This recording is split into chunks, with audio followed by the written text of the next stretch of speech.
The silent conference room froze as Dr. Zara Washington slammed the company-wide email onto the projection screen. Effective immediately, every crew member of Flight AC-1432 is terminated. 24 airline employees gasped at the black CEO they'd underestimated. No one saw this coming when they'd served her spoiled food in first class, laughing behind her back. They thought she was just another complaining passenger. Now she owned the entire airline. The discrimination lawsuit worth hundreds of millions wouldn't just end careers. It would change the industry forever. How did one terrible flight turn into the greatest corporate takeover in aviation history? Before we begin this shocking story, let me know where you're watching from. And if you believe in the power of justice, hit that like and subscribe button to never miss another incredible true story of triumph against discrimination. Dr. Zara Washington adjusted her Burberry blazer as she walked through the jetway of Flight AC-1432. The 42-year-old CEO of Secure Vision had purposely chosen an early morning departure to San Francisco for the biggest meeting of her career. Today's merger with Global Tech would create the largest minority-owned tech conglomerate in America, valued at over $20 billion. She'd personally designed the revolutionary AI security software that had won her company the coveted Pentagon contracts, beating out tech giants with decades more experience and infinitely more connections. Zara checked her sleek leather briefcase, ensuring she had the final merger documents that needed her personal review before landing. Her presentation had to be flawless. Too much was riding on this day to leave anything to chance. As a black woman who had fought her way through the tech industry's notoriously exclusive circles, she knew that even at her level of success, she would be scrutinized far more harshly than her white male counterparts. Walking onto the plane, she handed her first-class boarding pass to flight attendant Brandon Miller, a tall man with neatly cropped blonde hair and a smile that disappeared the moment he saw her. "Are you sure you're in first class?" he asked, examining her ticket with exaggerated scrutiny. "This is a full flight today." Zara nodded politely, used to this routine. "Yes, I'm in 2A, window seat." Brandon continued studying her boarding pass as if searching for a forgery, while passengers backed up behind her. "I'll need to see your ID as well," he said. Zara complied, noticing that the white executive who had boarded just before her hadn't been asked for additional identification. As she made her way to her seat, she overheard flight attendant Cassidy Reynolds whisper to Brandon, "Must be using company miles. They'll let anyone up front these days."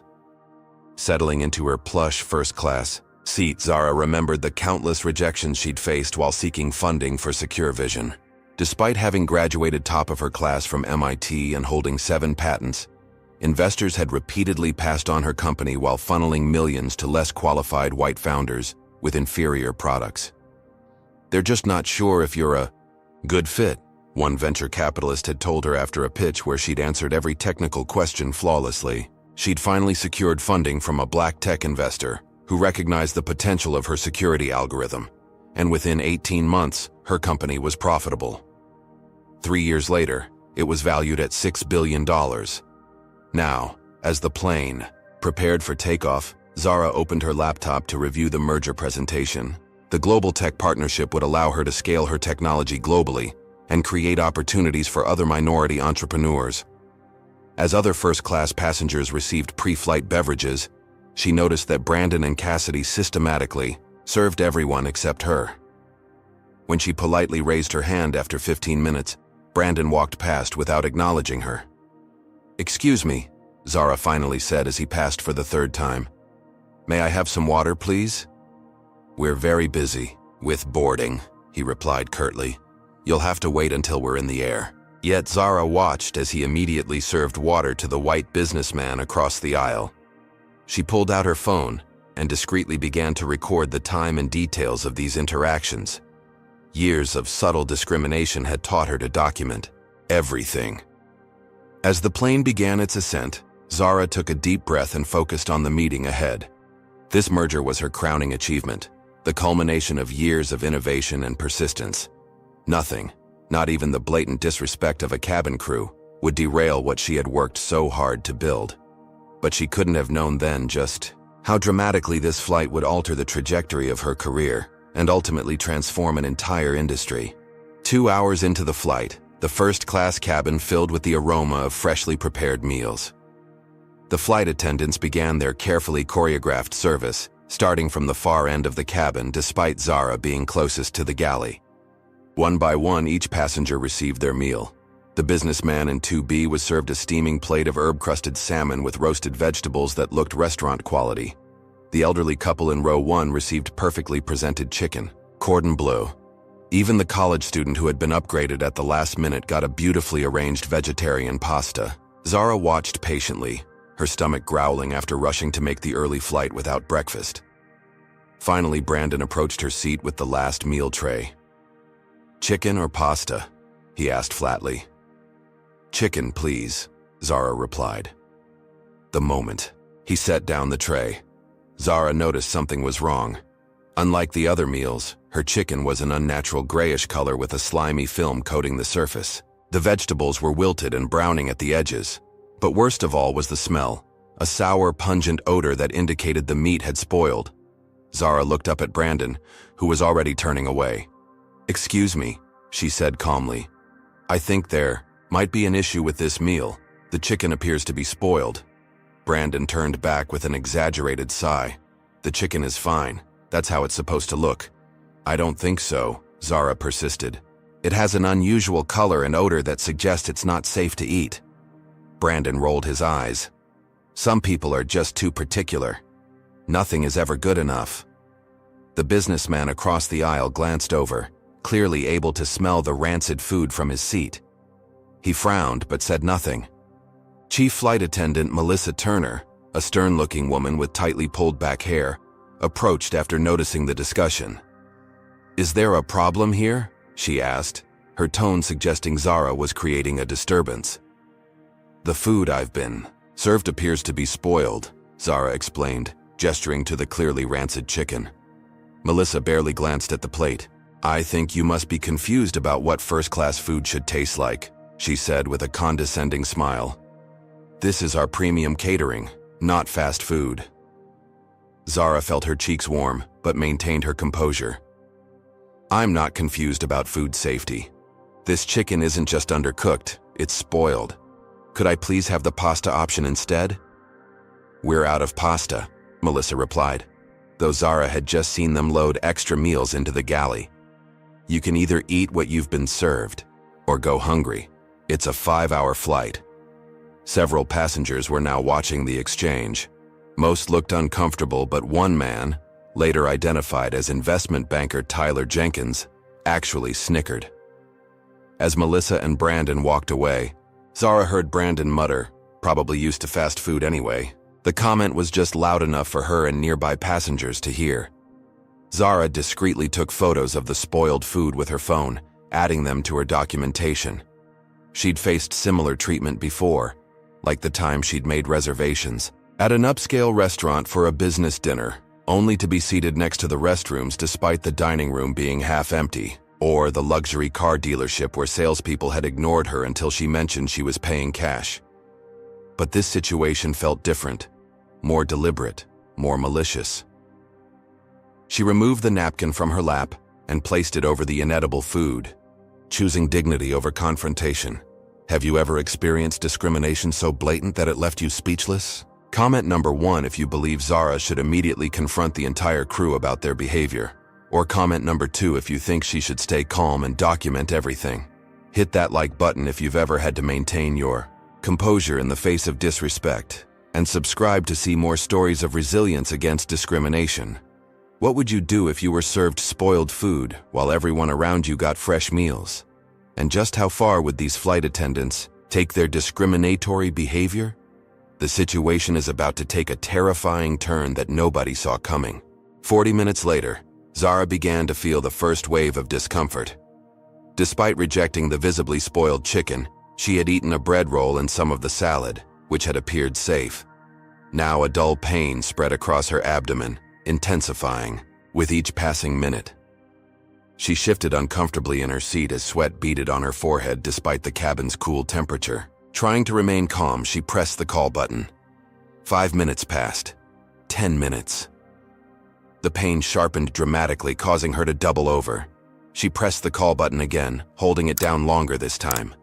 After 15 excruciating minutes, Brandon finally appeared at her seat, making no attempt to hide his annoyance. "Yes?" he asked flatly. "I'm not feeling well," Zara managed between shallow breaths. "I think something was wrong with the food." "I already told you the food is fine," Brandon replied dismissively. "Everyone else is enjoying their meal without complaints." But Zara wasn't just uncomfortable now, she was in serious distress. The pain had intensified to knife-like stabs, and she felt a dangerous lightheadedness overtaking her. Cold sweat drenched her designer blouse as she hunched forward, her vision blurring at the edges. "Please," she gasped. "I need medical assistance. I think I'm having a severe reaction."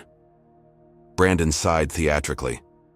"I'll check if there's a doctor on board, but you're probably just experiencing routine turbulence anxiety."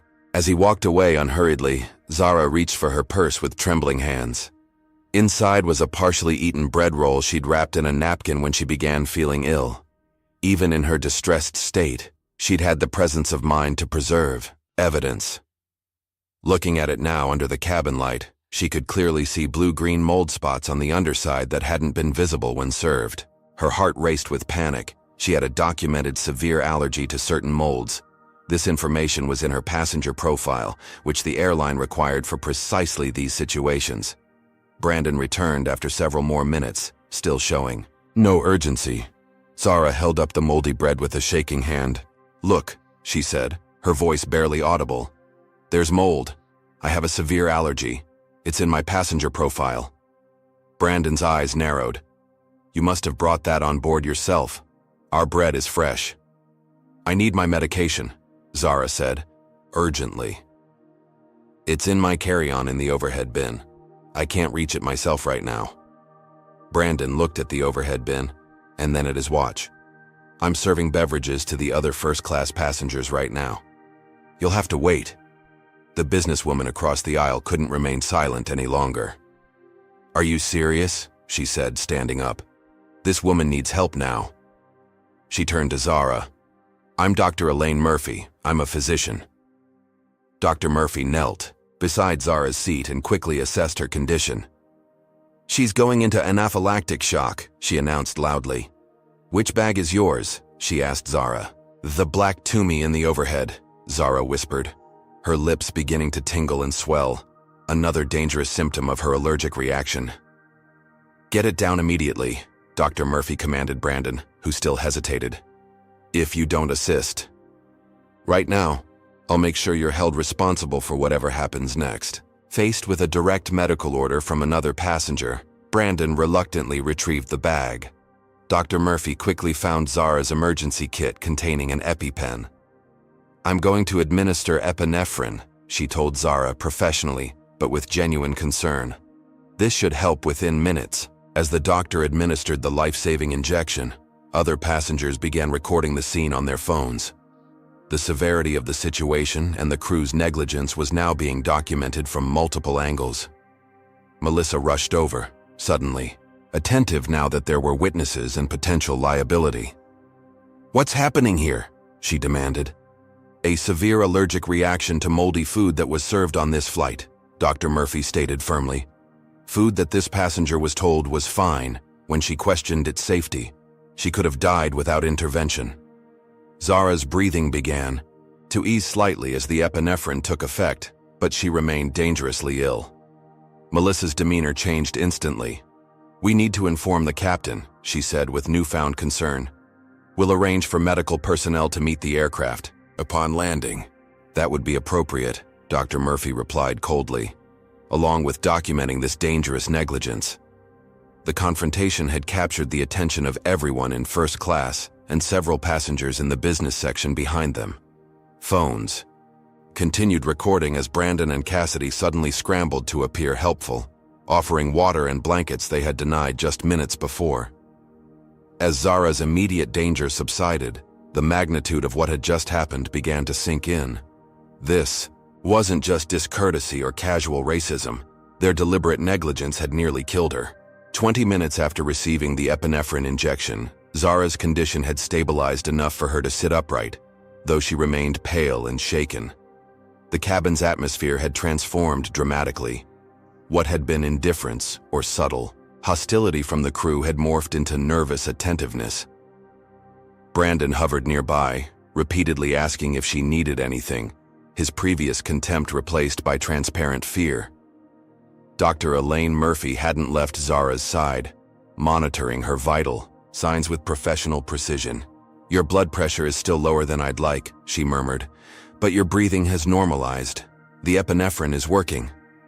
The cockpit door opened, and Captain James Wilson emerged, moving purposefully toward Zara's seat.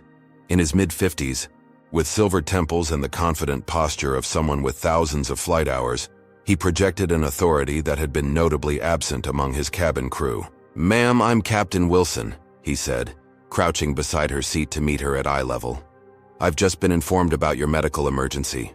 I want to personally assure you that we're diverting to Dallas to have medical personnel meet the aircraft.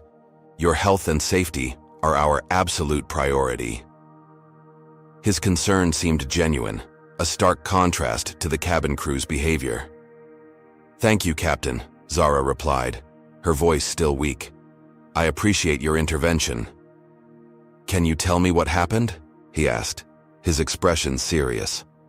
Dr. Murphy answered first. She was served food containing mold despite having a documented severe allergy in her passenger profile. When she began showing symptoms of anaphylaxis, the cabin crew delayed providing assistance for over 15 minutes. Captain Wilson's face darkened. "That is completely unacceptable. I assure you I'll be conducting a full investigation." He turned back to Zara. "Ms. Dr. Washington," she corrected gently.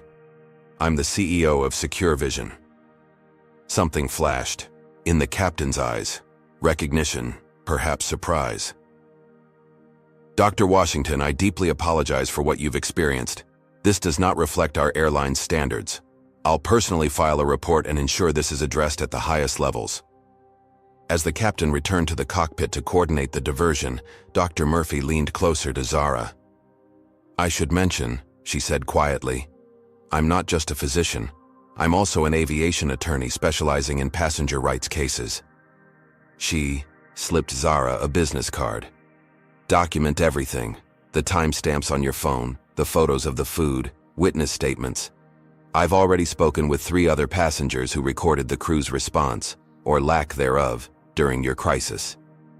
The plane began its descent toward Dallas as Zara's phone buzzed with incoming messages. Her executive team had been notified about the emergency landing and were sending a company car to meet her. Global Tech had agreed to postpone the merger meeting until she could safely arrive. Against all odds, the most important business deal of her career was still on track. Several passengers approached to offer their contact information as witnesses, expressing outrage at how she'd been treated. Tyler Jenkins, the investment banker who had snickered earlier, notably avoided eye contact, suddenly fascinated by his laptop screen. Brandon and Cassidy maintained their distance, whispering urgently to each other in the galley. Only Melissa made periodic appearances, her smile strained as she assured Zara that medical personnel would be waiting. For the first time since boarding, Zara felt a sense of control returning. The captain had acknowledged the wrongdoing. She had medical care, witnesses, evidence, and the support of other passengers. While still physically weak from the allergic reaction, she felt the strength of vindication building within her. As the aircraft touched down in Dallas, Captain Wilson made an announcement. "Ladies and gentlemen, we've landed at Dallas-Fort Worth International Airport to provide medical assistance to a passenger. Emergency personnel will board first. Please remain seated until they've completed their assessment." True to his word, paramedics boarded within minutes of landing, efficiently transferring Zara to a wheelchair while confirming Dr. Murphy's initial treatment had been appropriate. Before leaving the aircraft, Zara looked back at the cabin crew lined up near the exit. Their faces showed a mixture of concern and apprehension. Captain Wilson shook her hand, again promising a full investigation. As the paramedics wheeled her up the jetway toward the terminal where her team waited, Zara allowed herself to believe the worst was behind her. The airline would surely take disciplinary action against the crew. She had survived and would still make her merger meeting. Justice, it seemed, would be served through proper channels. She had no way of knowing that this ordeal was far from over. In fact, it was about to escalate beyond anything she could have imagined.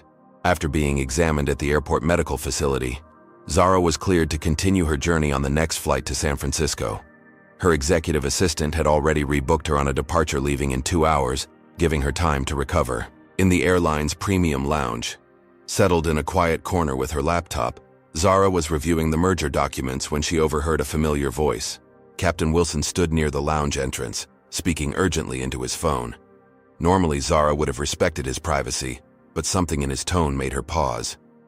"Yes, sir. I understand the situation is delicate," the captain was saying. "The passenger in question is apparently some big-shot CEO."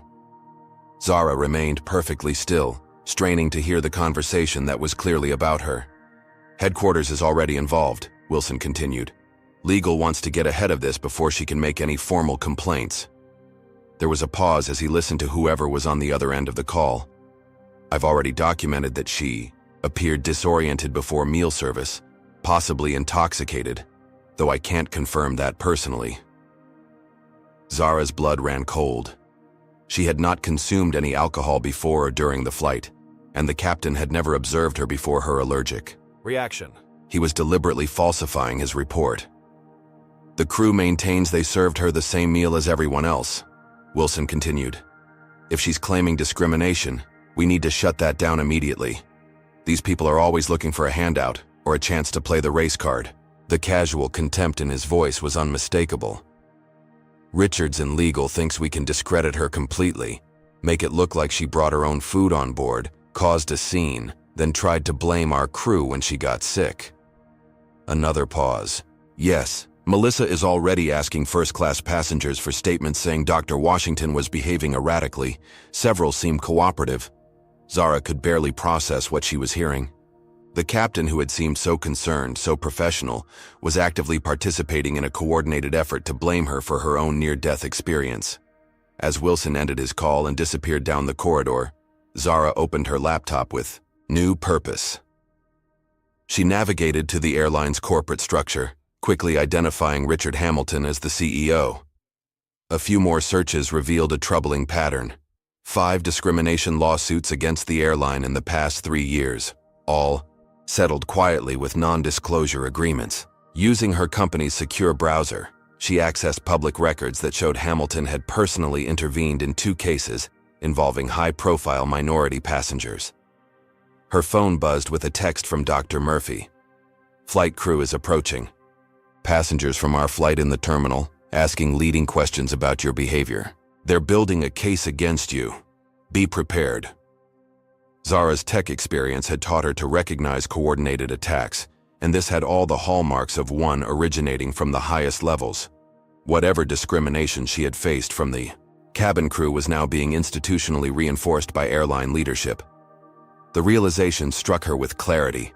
This wasn't just about one bad flight crew or a spoiled meal. She was facing a systemic effort to discredit her rather than acknowledge racial bias. When her phone rang, she was surprised to see her merger partner's number. "Zara, there's something you should know," said Michael Chen, Global Tech's CEO. "I just received a very strange call from an airline representative claiming you had created a disturbance on their flight, and they wanted to warn me about potential liability issues of partnering with Secure Vision." Zara's grip tightened on her phone. "They contacted you directly?" "Yes, and they mentioned our merger specifically. They knew details that aren't public yet." The airline wasn't just trying to discredit her. They were actively attempting to sabotage the biggest deal of her career. Have you ever discovered that what you thought was an isolated incident was actually part of a larger conspiracy? Comment number 1 if you believe large corporations should be held accountable for systemic discrimination. Or comment number 2 if you think Zara should focus on her business deal and let this incident go. Hit that like button if you believe in standing up against injustice no matter how powerful your opponent, and subscribe to see more stories of courage in the face of corporate corruption. With the airline now actively trying to destroy both her reputation and her company's future, what could one woman do against such a coordinated attack? And was there something even more sinister behind this discrimination than Zara yet realized? As her departure time approached, Zara needed to act quickly. The airline's attempt to contact her merger partner had escalated this from personal discrimination to corporate sabotage. Drawing on her background as a security systems expert, she opened her laptop and activated a specialized program. First-class cabins on major airlines utilized dedicated Wi-Fi networks for premium passengers. As CEO of a cybersecurity firm with government contracts, Zara had tools most passengers couldn't. Imagine, she wasn't planning to hack the airline's secure systems, that would be illegal. But passenger communication channels were another matter. Within minutes, she had connected to the plane's archived Wi-Fi logs from her original flight, data that was technically accessible to any passenger who knew where to look. What she found confirmed her suspicions. A series of text messages between crew members during the flight told the damning story. Before takeoff, 2A is another one who doesn't belong up front. Let's see how she likes special service, Melissa had written. Brandon had replied, already on it, keeping her thirsty until meal service, saving something special for her plate too. Later messages were even more explicit. After Zara had questioned the spoiled food, she actually thought she could complain about our first-class treatment. Taught her a lesson about where she belongs, Melissa had texted to the entire crew. Most disturbing were the messages during her medical emergency. Probably faking it for attention. Make her wait, followed by, don't rush with the med kit. Let her sweat a bit. Then, chillingly, photos of her in distress had been shared among crew members with laughing emojis.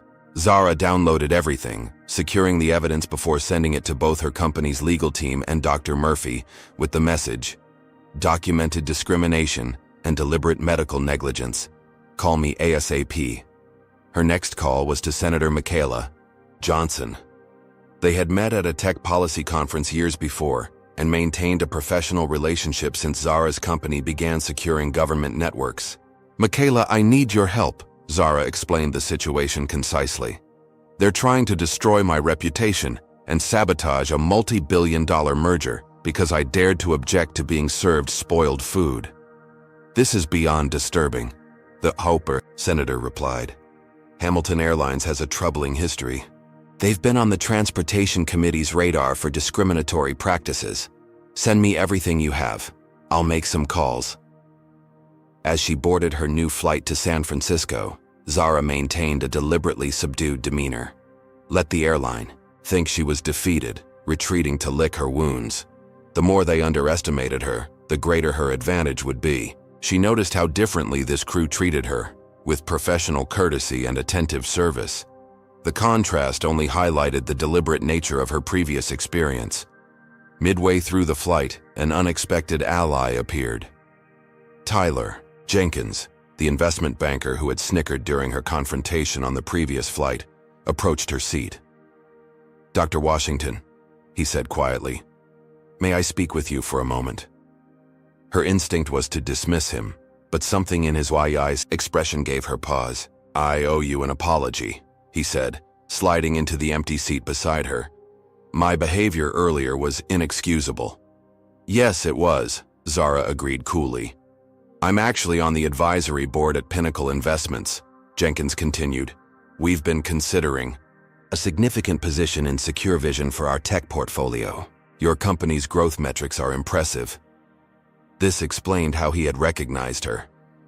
When I witnessed how you were treated, I should have spoken up. Instead, I acted unprofessionally. It was wrong, and I'm truly sorry. Zara studied him carefully. Mr. Jenkins, I appreciate your apology, but why come to me now? Because what happened afterward was even worse, he replied, lowering his voice. Captain Wilson approached me in the Dallas lounge, asking me to sign a statement saying you had been disruptive and appeared intoxicated. He implied that Pinnacle would receive preferential treatment from the airline's corporate account team if I cooperated. Her suspicions confirmed, Zara leaned forward. And did you sign it? No, Jenkins replied firmly. Pinnacle doesn't succeed by participating in corporate corruption or discrimination. In fact, I've documented the captain's inappropriate request. He handed her his business card. My firm would still be very interested in discussing investment opportunities with Secure Vision, particularly given your pending merger with Global Tech. As Jenkins returned to his seat, Zara permitted herself a small smile. The airline's attempts to discredit her were backfiring, creating allies where they had sought to find enemies. By the time her plane landed in San Francisco, Zara had assembled a digital fortress of evidence. The crew messages, witness statements, photos of the spoiled food, medical reports confirming her allergic reaction, and now documentation of the airline's attempts to bribe witnesses. She had leveraged her technology, expertise not to hack or attack, but to preserve irrefutable truth. Her executive team met her at the terminal with news that the merger meeting had been successfully rescheduled. Despite the airline's interference, Global Tech remained committed to the partnership. With her health recovered and her professional plans back on track, Zara felt confident that she had weathered the worst of the storm. The airline had tried to poison her, both literally and figuratively, but she had emerged stronger. What she couldn't know was that Hamilton Airlines was about to escalate their retaliation to a level that would shock even her. Zara's car pulled up to the Fairmont San Francisco Hotel at 8 in the evening. After checking in and confirming her rescheduled merger meeting for 10 the next morning, she headed to her suite to prepare. The elevator doors had barely closed when her phone buzzed with an urgent message from her company's security chief. Airline filed police report claiming you threatened flight crew. Possible arrest warrant. Call legal team immediately. Before she could process this information, the elevator doors opened to reveal 2 uniformed police officers waiting in the hallway. "Dr. Zara Washington?" one officer asked. "Yes," she replied, adrenaline surging. "I'm Officer Daniels, San Francisco Police Department. We have a warrant for your arrest on charges of making terrorist threats against an aircraft and assaulting flight crew members."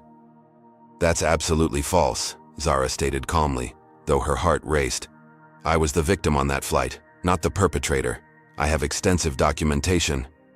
"You can explain at the station," the second officer interrupted. "Please place your belongings on the floor and put your hands behind your back." Zara complied, conscious of how quickly this situation could deteriorate if she resisted. As the cold metal handcuffs closed around her wrists, her mind raced with the implications. The hotel lobby fell silent as guests watched the spectacle of a well-dressed black woman being led out in handcuffs. One young man recorded the scene on his phone, instinctively sensing something wasn't right. The image would go viral within hours.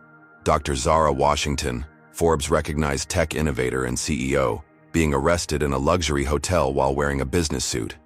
Outside, news vans were already arriving. Someone had tipped off the media. "Breaking news tonight," the reporter began as Zara was placed in the police car. "Tech CEO arrested after flight disturbance. Sources claim she became violent when asked to comply with crew instructions."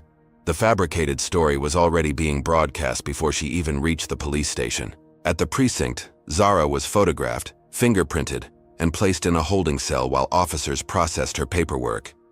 Her request to contact her attorney was granted only after an hour of bureaucratic delays. "They're claiming you threatened to take down the whole airline when confronted about disruptive behavior," her lawyer explained after reviewing the report. "They've provided written statements from Captain Wilson and 3 flight attendants alleging you became verbally abusive when asked to stop harassing other passengers. The charges were serious enough to potentially derail the merger." Already, Secure Vision's stock had dropped 12% in after-hours trading as news of her arrest spread. The police denied bail pending a hearing, meaning she would spend the night in custody and miss the merger meeting entirely.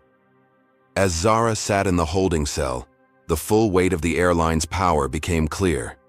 They had transformed her from victim to criminal in the public eye.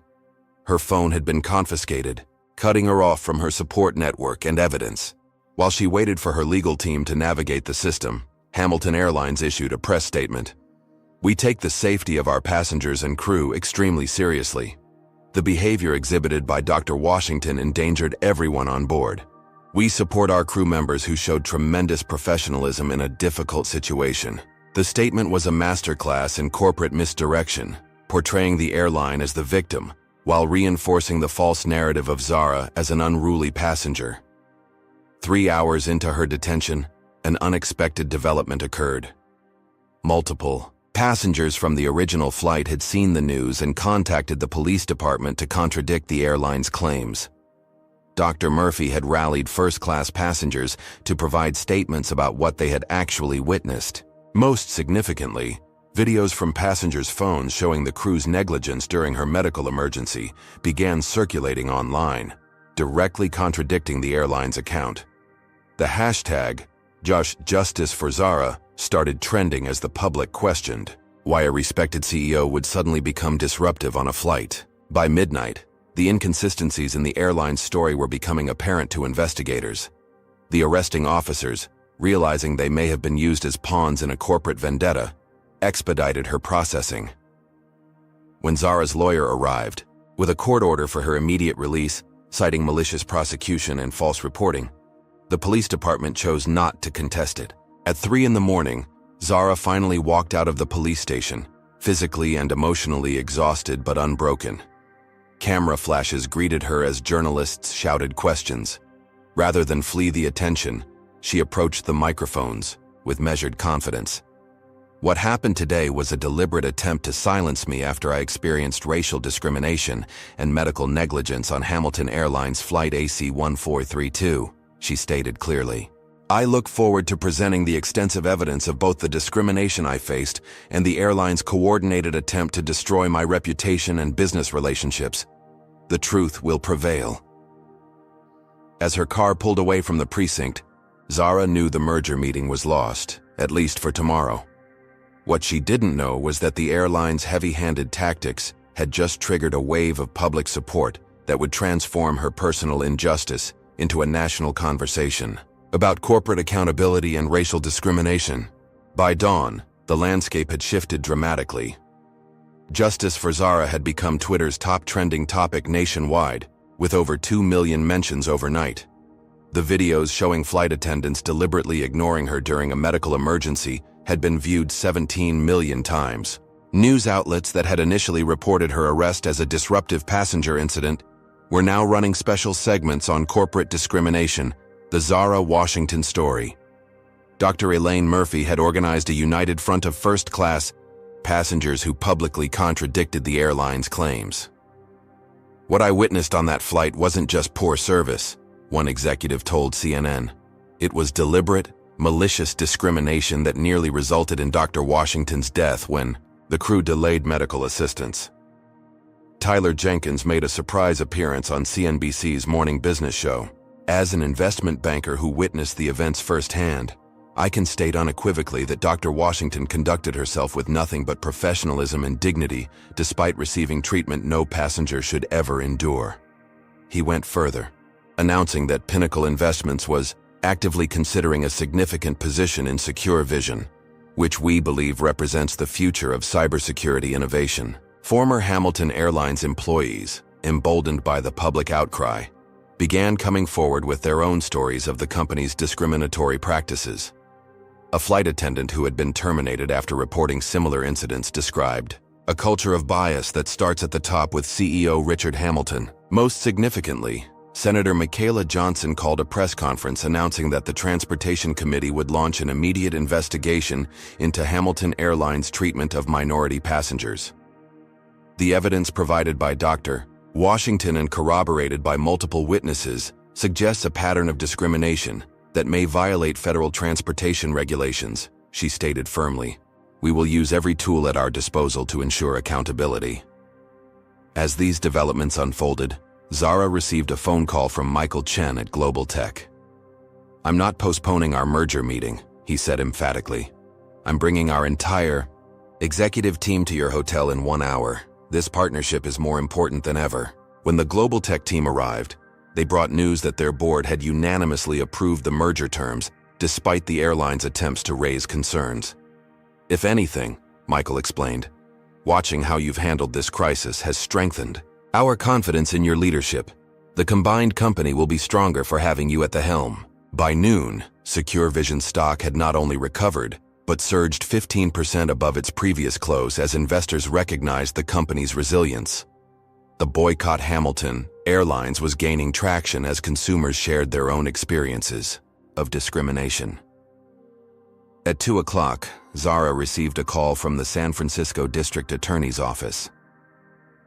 "We're dropping all charges and issuing a formal apology," the assistant DA informed her. "The evidence clearly shows the airline filed a false police report. We're now investigating them for potential criminal misconduct." By late afternoon, Zara had checked out of the Fairmont and moved to a more secure location as media requests poured in from around the world. Her story had touched a nerve, becoming a rallying point for discussions about how powerful corporations used their influence to silence victims of discrimination. A senior Department of Transportation official reached out through Senator Johnson, requesting a private meeting to discuss her experience as part of a broader investigation into the airline industry's compliance with anti-discrimination regulations. When Richard Hamilton finally attempted to contact her directly, offering a private settlement and apology, Zara declined to take his call. Instead, she directed him to her legal team, which now included 3 prominent civil rights attorneys, in addition to her corporate counsel. Dr. Murphy joined her for dinner that evening, bringing both professional and personal support. "What they didn't count on," she observed, "was that you had the resources and resilience to fight back. Most victims of discrimination don't have your platform." "Which is exactly why I can't settle quietly," Zara replied. "This was never just about one bad flight. It's about accountability for systemic discrimination that affects countless passengers who don't have my voice or resources." As she prepared for bed that night, physically exhausted but emotionally fortified by the wave of support, Zara allowed herself to believe that justice might actually be possible. The merger was proceeding, her company was stronger than ever, and the truth about Hamilton Airlines was finally coming to light. What she couldn't know was that Richard Hamilton was not a man who accepted defeat graciously, and he was about to deploy resources far beyond anything she had anticipated in a desperate attempt to salvage his company and reputation.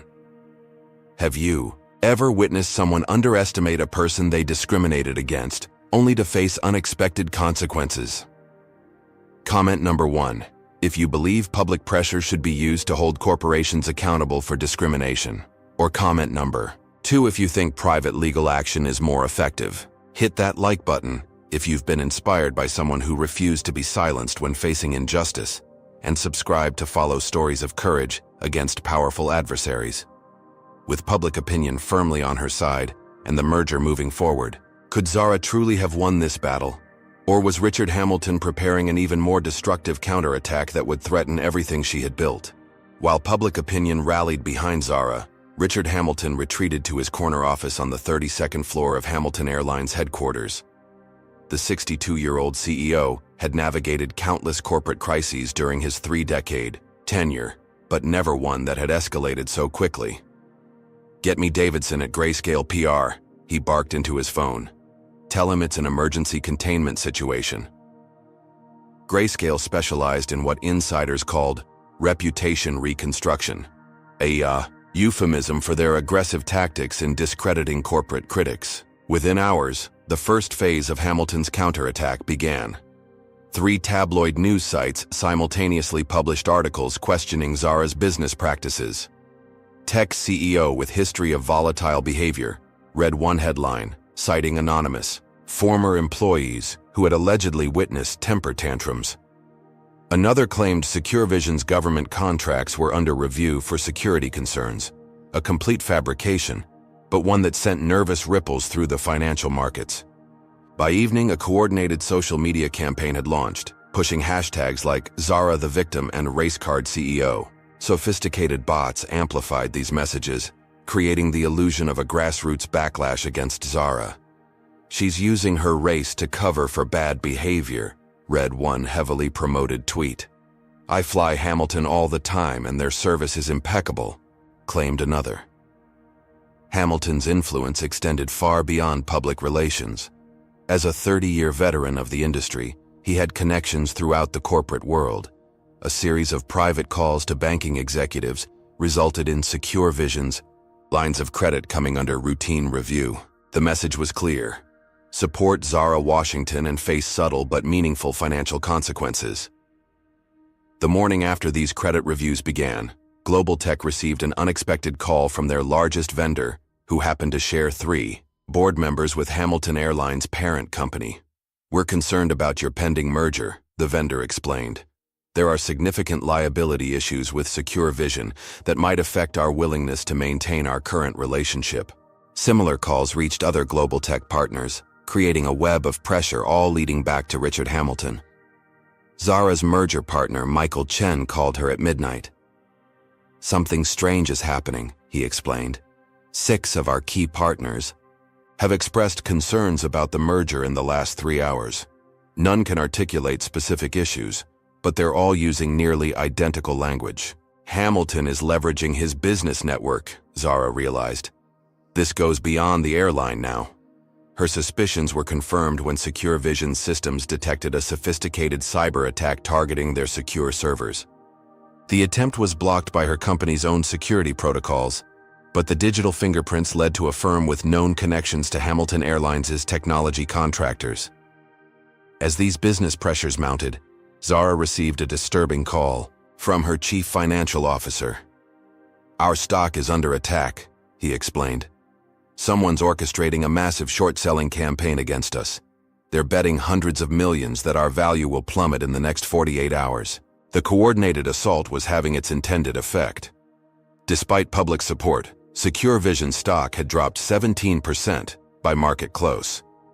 Global Tech's board called an emergency meeting to reassess merger timelines, and 2 major clients had put their contracts on temporary hold pending resolution of recent controversies. Sitting in her hotel suite as these reports flooded in, Zara realized the true nature of what she was facing.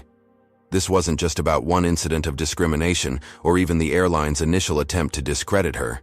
She had stumbled onto something much larger. A corporate power structure willing to deploy every weapon in its arsenal to silence anyone who challenged its authority. Most people would have buckled under such pressure. Many would have accepted the private settlement Hamilton had offered and walked away. But Zara Washington hadn't built a multi-billion-dollar security company by retreating when threatened. Instead, she gathered her executive team, legal advisors, and a select group of allies for a strategic response. They're not just trying to discredit me personally anymore, she explained to the assembled group. They're attempting to destroy my company, sabotage our merger, and make an example of anyone who dares to challenge discrimination at this level. Dr. Murphy nodded grimly. This response is disproportionate to a simple customer service incident. There's more at stake here than we initially realized. Tyler Jenkins, who had joined the meeting as a financial advisor, agreed. Hamilton's using extraordinary resources to fight this. The question is why? What's he so afraid might come to light? Senator Johnson's chief of staff attending on her behalf provided a crucial insight. Our Transportation Committee research suggests Hamilton Airlines has a pattern of targeting minority business travelers. There have been multiple incidents over the past 5 years, all settled quietly with NDAs. As the group pieced together the available information, a disturbing possibility emerged. What if Zara's experience wasn't an isolated incident of discrimination? What if it was part of a systematic practice that extended throughout the company? And what if Richard Hamilton was willing to risk everything to prevent this pattern from being exposed? The next morning, as financial markets opened to continued pressure on Secure Vision stock, Zara made a decision that would transform the conflict. This would no longer be a defensive battle against Hamilton's attacks. It was time to take the fight directly to him, in a way he would never anticipate. Zara's team worked through the night, following digital breadcrumbs that connected the cyber attack on Secure Vision to Hamilton Airlines. Her security experts traced the origin to BlackRock Digital Solutions, a firm contracted exclusively by Hamilton for IT services. This wasn't just a rogue employee, her chief security officer explained. The attack was authorized with executive credentials. Someone at the highest level approved this. While her technical team unraveled the cyber evidence, Zara's financial analysts made a startling discovery. Richard Hamilton had personally initiated a massive position shorting Secure Vision stock 3 days earlier, before she had even boarded the fateful flight. He's betting against your company to the tune of $30 million, her CFO explained. The timing makes no sense unless he knew something would happen to damage our stock value, Zara finished the thought. The implication was staggering. The discrimination she experienced might not have been spontaneous bias from the crew, but part of a premeditated strategy. Further investigation revealed another disturbing connection. Tyler Jenkins wasn't just an investment banker who happened to be on her flight. His firm managed significant portions of Hamilton Airlines' pension fund and executive compensation packages. When Jenkins confirmed this relationship during an emergency call, the pieces began coming together. "I was specifically invited to take that flight by Hamilton's corporate office," Jenkins admitted.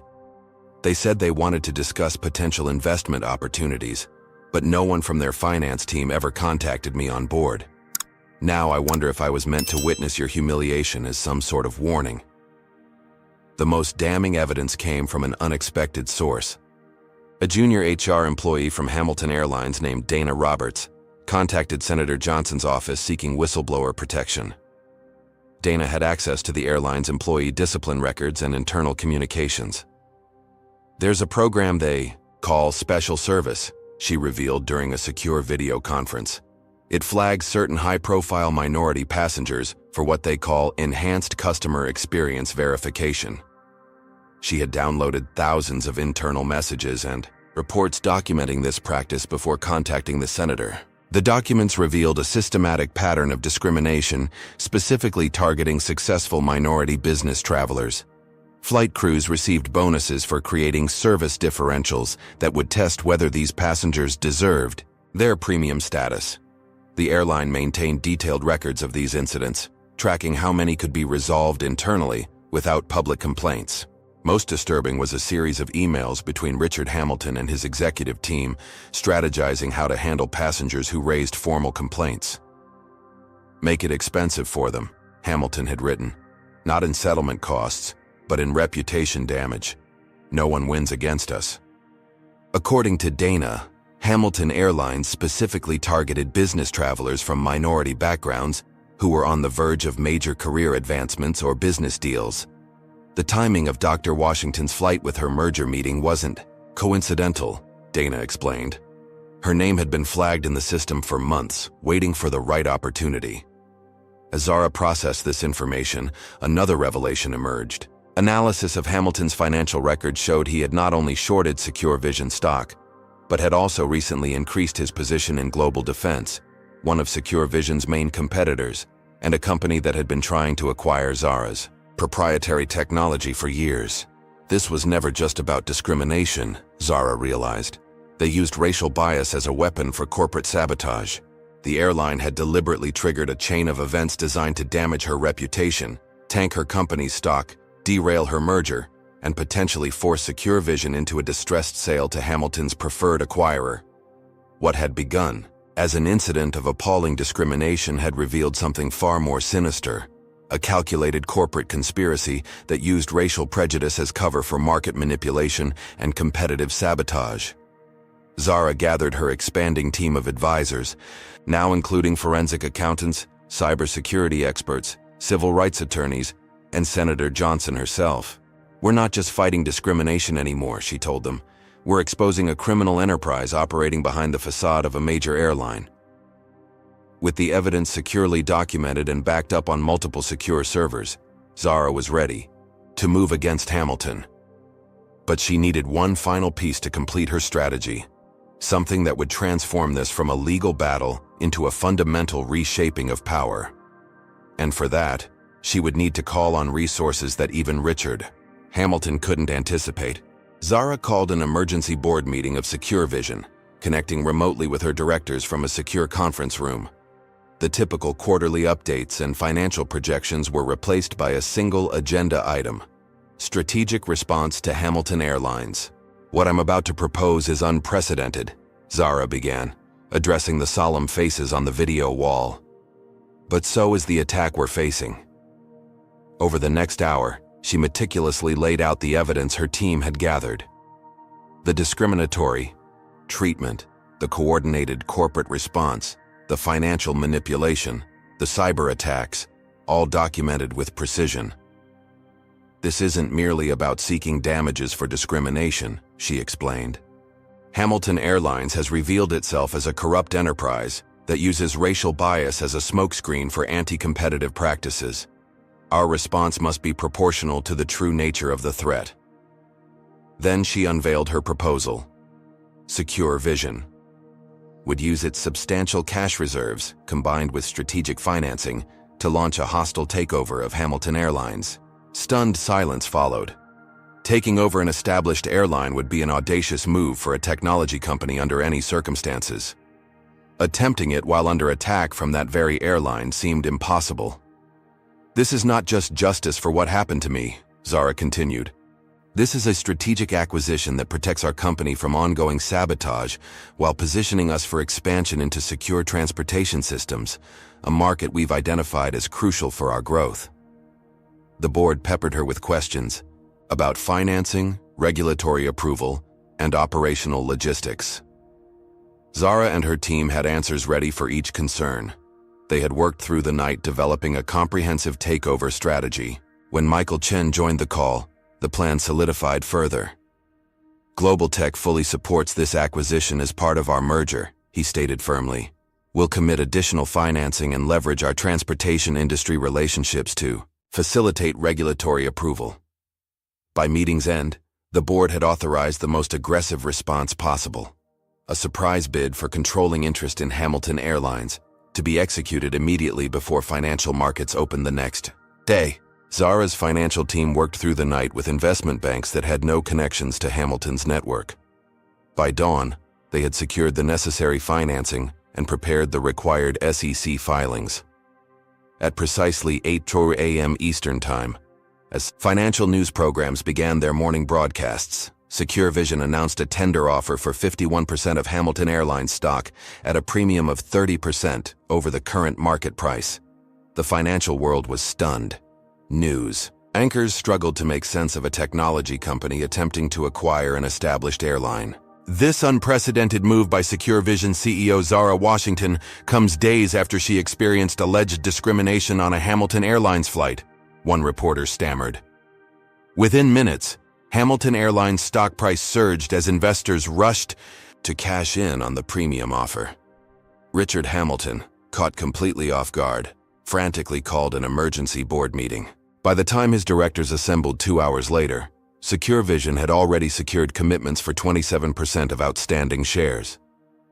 The airline's largest institutional investors, seeing an opportunity for substantial profits, were breaking ranks. Desperate to block the takeover, Hamilton tried calling Zara directly. "This has gone far enough," he said when she finally accepted his call.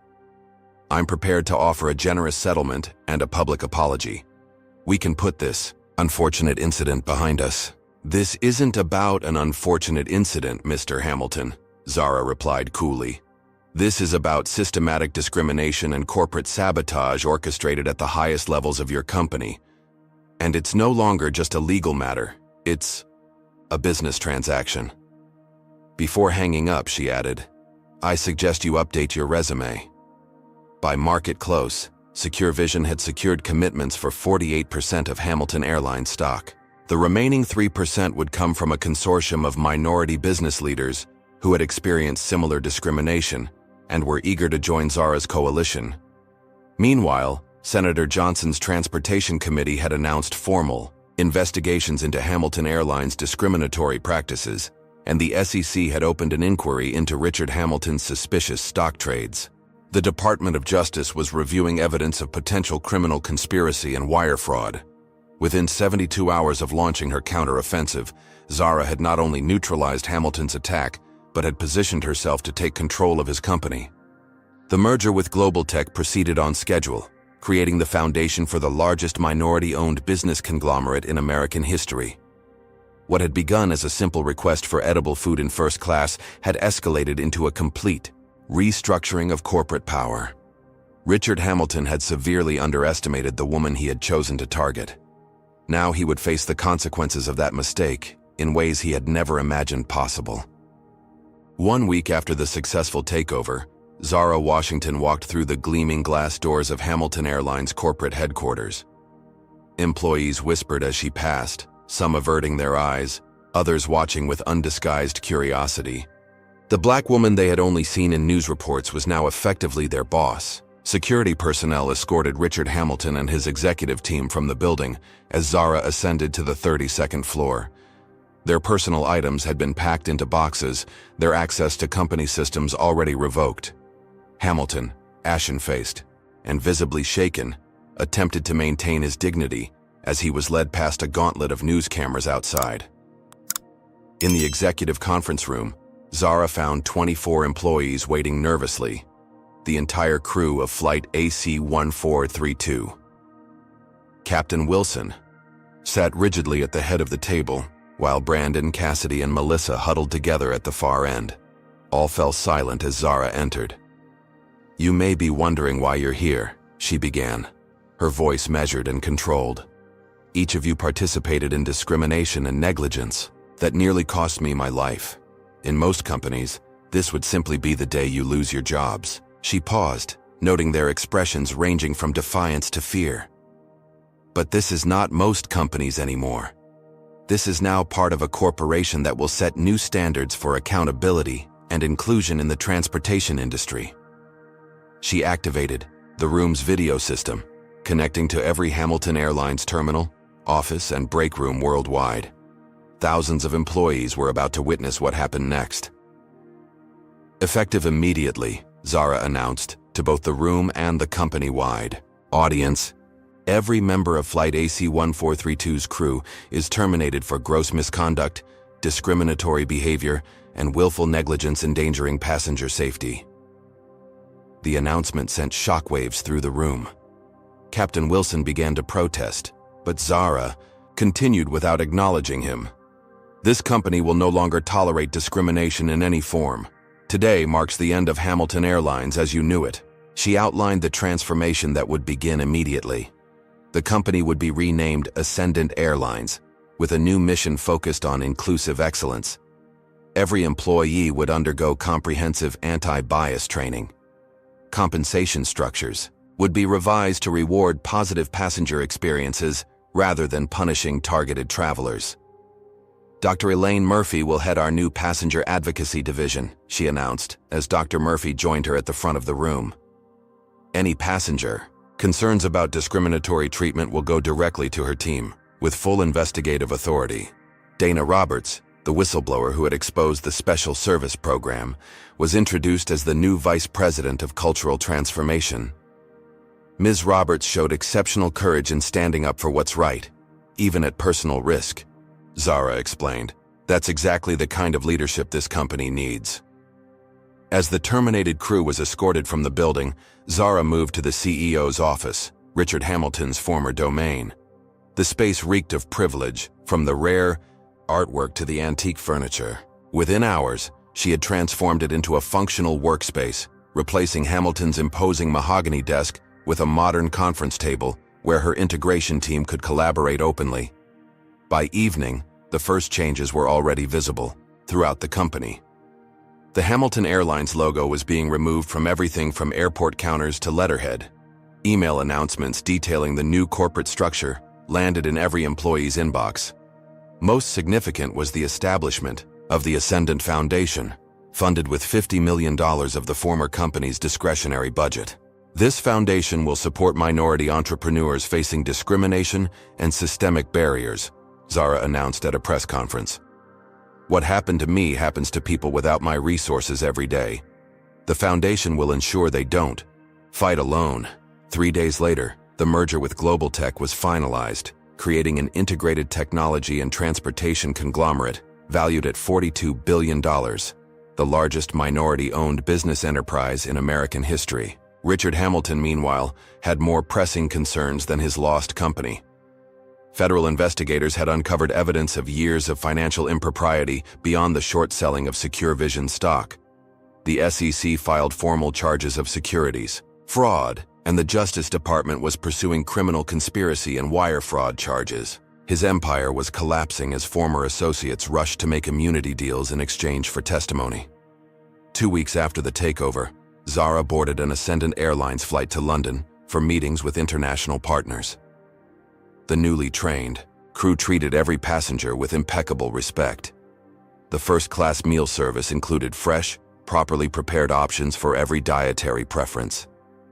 As the plane reached cruising altitude, Zara gazed out the window at the clouds below. She thought about the long journey that had brought her here, not just the physical distance from her childhood neighborhood to the executive suite, but the barriers she had overcome along the way. What Richard Hamilton had intended as a humiliating experience designed to remind her of her place had instead become the catalyst for unprecedented change. She had transformed a moment of discrimination into an opportunity for systemic reformation. As the flight attendant, part of the airline's newly diverse crew, offered her a drink with genuine courtesy, Zara allowed herself a moment of satisfaction.